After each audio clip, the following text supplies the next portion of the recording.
আসসালামু আলাইকুম। আশা করি নিশ্চয়ই ভালো আছেন। তো স্বাগত জানাচ্ছি আরো একটা নতুন এনালাইসিস ভিডিওতে।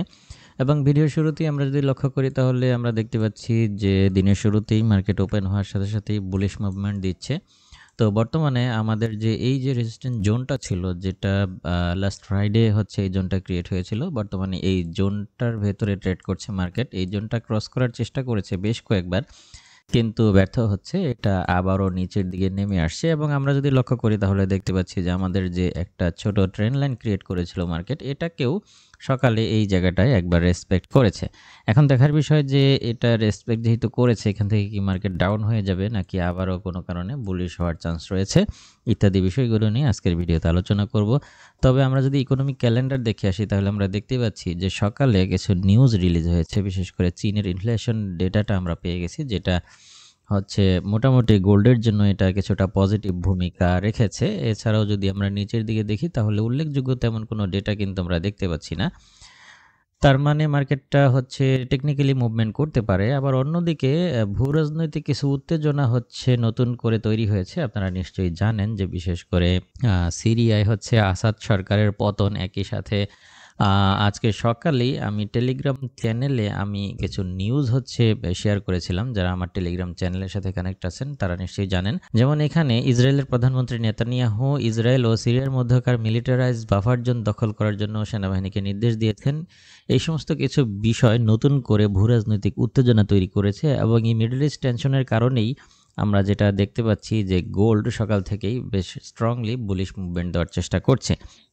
এখন আমরা দেখতে পাচ্ছি যে আমাদের যে এই যে ট্রেন্ড লাইনটা ছিল এখান থেকে রিজেকশন পাচ্ছে এবং এটা আমাদের এই রেজিস্ট্যান্স জোনটাকেও ক্রস করতে ব্যর্থ হয়েছে। যদিও সকাল থেকে এখান থেকে আমরা বেশ কয়েকবার প্রফিট বুক করে ফেলেছি, তারপরেও এটা সম্ভবত পুনরায় আবারও এই জোনটাকে টেস্ট করতে পারে। তো এখান থেকে আবারও বুলিশ হওয়ার চান্স রয়েছে।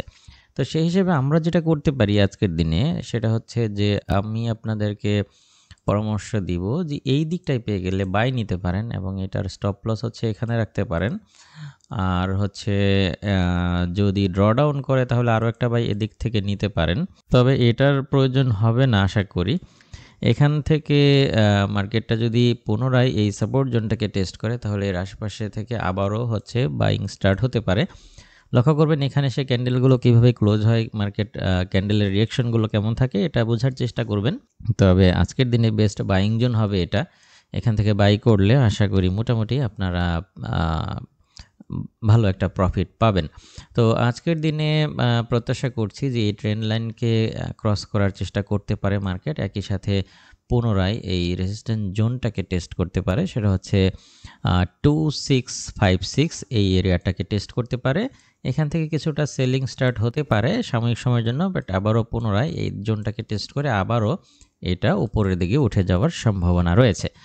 তো এই হচ্ছে মূলত ব্যাপার। তবে আজকের দিনে যদি আপনারা এরকম হয় যে যদি এই লেভেলটাকে টেস্ট না করে আবারও প্রাইস আপ হয়ে যায় তাহলে এই ট্রেন্ড লাইনকে ক্রস করলে এর উপর থেকেও হচ্ছে বাই নিতে পারেন এবং এই দিকটায় পেয়ে গেলে সেল নিতে পারেন। আমি সেল জোনটা নোট করে দিচ্ছি। যদি এই দিকটায় পেয়ে যান তাহলে সেল নিতে পারেন। এটা রেড কালার করে দিচ্ছি। আর সেল নিলে স্টপ লসটা এখানেই রাখবেন। আশা করি বুঝতে পেরেছেন। এটা আমি ডিলিট করে দিচ্ছি, আপনারা স্ক্রিনশট নিয়ে রাখবেন।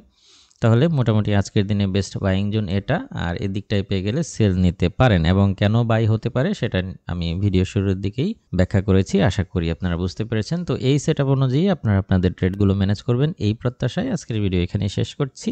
আল্লাহ হাফেজ।